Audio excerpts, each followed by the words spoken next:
안녕하세요. 2021년이 시작된 지 벌써 1월도 반절 정도가 지나가고 있습니다. 올 한해 건강하시길 바라고 올 한해 하나님의 은혜를 따라 복된 한 해가 되시기를 바랍니다. 오늘부터 아펜젤러 성경반으로 8회에 걸쳐서 또 다른 주제를 가지고 함께 공부하는 시간을 가져보려고 합니다. 이번 저희들이 함께 공부할 주제는 교회 생활에 대한 겁니다. 교회 생활이 어떤 의미를 갖고 있고 교회 생활이라는 것이 어디에 초점을 두어야 되는지 짧은 시간, 짧은 횟수이겠습니다만은 함께 생각해 보려고 합니다. 좋은 시간이 되셨으면 좋겠습니다. 먼저 교회 생활에 대해서 이해하기 위해서는 교회란 무엇인가를 저희들이 생각해 봐야 할 겁니다. 다 아시는 내용이겠습니다만은 교회는 건물이 아니다라는 것을 잘 알고 계실 겁니다. 교회는 건물이 아니라 하나님을 믿는 성도 한 사람 한 사람이 교회이고 그 한 사람 한 사람이 모임을 교회 공동체라고 부르는 거 다 아실 겁니다.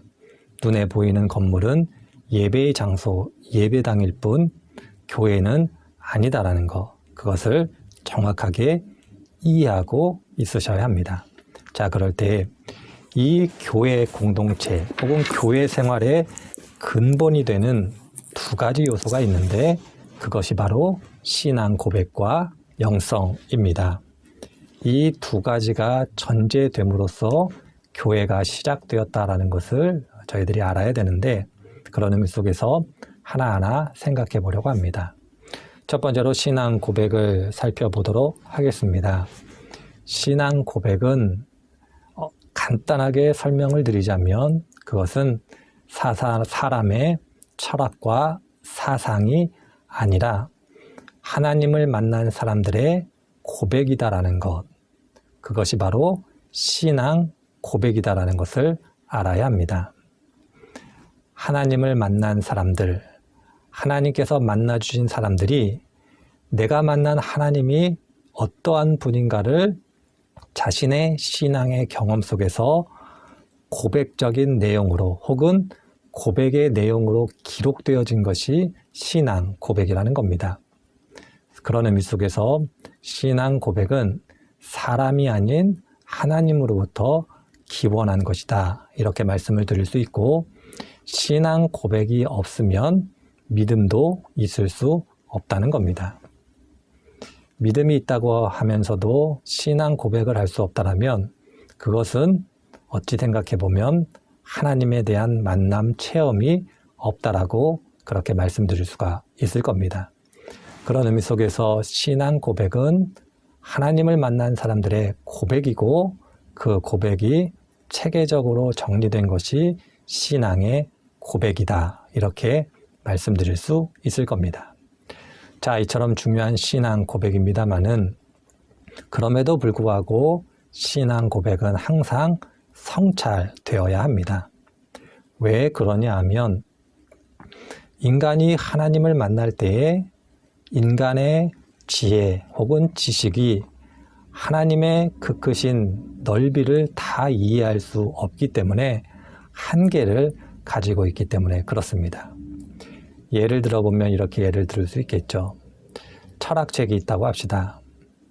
10살 먹은 어린아이가 철학책을 읽고 얼마나 이해할 수 있을까요? 나이를 더 먹어야 이해할 수 있을 겁니다. 청년의 시절 철학책을 읽으면 어느 정도 이해하고 설명할 수 있겠습니다만은 그 의미를 정확하게 알기는 어려울 겁니다. 그러나 인생을 오랫동안 살아보고 인생의 황혼기가 되면 철학자가 얘기한 내용, 그 내용이 어떤 의미를 갖고 있는지 그래도 잘 이해할 수 있을 겁니다. 마찬가지입니다. 각자 한 사람 한 사람이 하나님을 만났고 그 만난 하나님의 내용은 서로 같을 수 있겠습니다마는 그리고 유사할 수 있겠습니다마는 그것은 한계를 가지고 있는 인간이 고백한 것이기에 어쩔 수 없이 한계를 갖게 됩니다. 따라서 신앙 고백을 누군가에게 강요하거나 강제해서 되는 것은 아니고 그렇게 될 때 역사적으로 교조주의로 발전한 경우들이 너무나 많았습니다. 타인을 억압하고 타인에게 폭력을 행사하고 타인에게 괴로움을 주는 원인으로서 신앙 고백이 강제되었던 역사가 있는 것을 볼 때에 항상 신앙 고백은 성찰해야 하는 겁니다. 물론 신앙 고백이 잘못됐다는 것이 아니라 우리가 고백하는 신앙 고백이 하나님의 말씀인 성경과 비추어 볼 때 과연 옳은 것인지 그른 것인지를 매 순간순간 분별해냄으로써 우리들이 가지고 있는 한계를 인정할 뿐만 아니라 인간이 가장 합리적이라고 생각하는 이성조차도 하나님의 말씀에 굴복하는 과정이 되기 위해서 신앙 고백은 항상 성찰해야 하는 겁니다. 이러할 때에 우리들이 고백하는 신앙 고백이 참된 고백이 될 수 있고 이 고백이 한 사람, 한 공동체를 뛰어넘어 인류 전체의 보편적인 신앙 고백이 될 수 있는 겁니다. 대표적인 것은 우리들이 주일 예배 때마다 고백하는 사도신경이 있을 겁니다.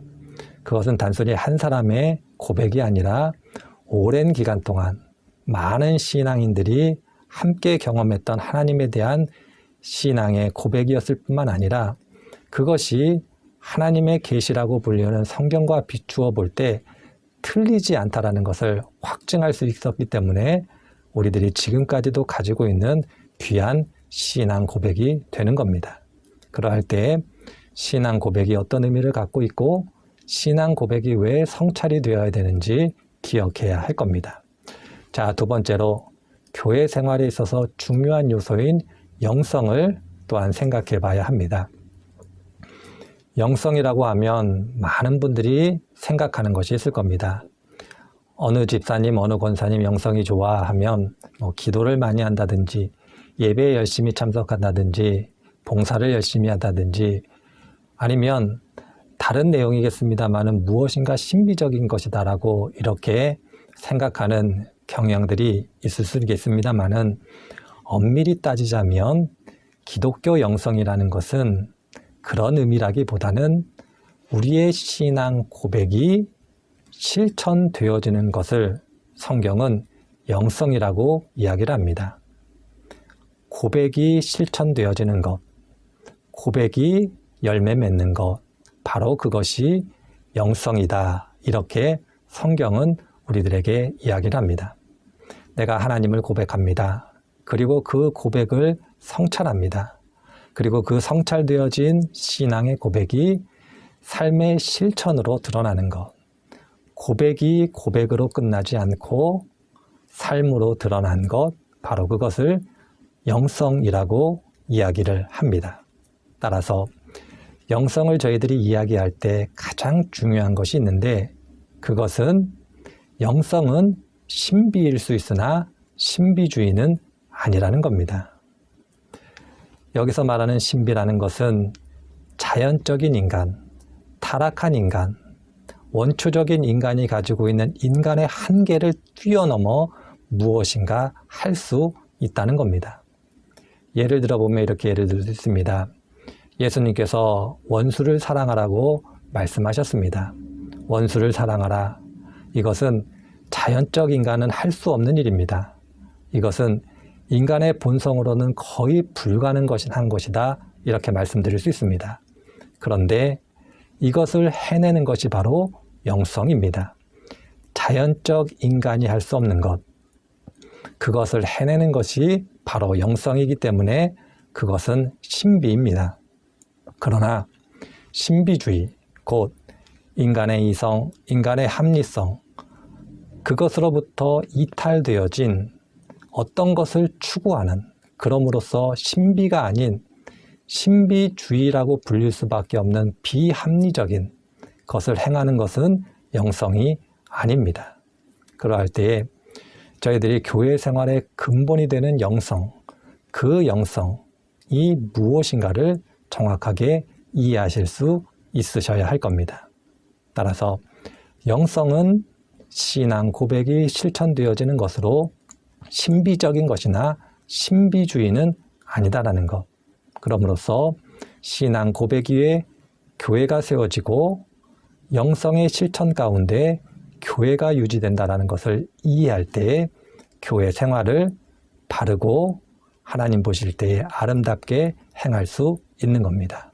한 분 한 분들께서 오늘 저와 함께 나눈 내용, 신앙 고백이 무엇이고 영성이 무엇인가를 잘 기억하시는 한 분 한 분 되시기를 바랍니다. 기도하겠습니다. 하나님, 오늘 귀하고 복된 시간 주시고 함께 짧은 시간이었습니다마는 귀한 내용 나누게 하여 주시니 감사드립니다. 성도님들 한 분 한 분들 바른 신앙 고백을 가지고 바른 영성을 추구하는 복된 성도님들이 되게 하여 주옵소서.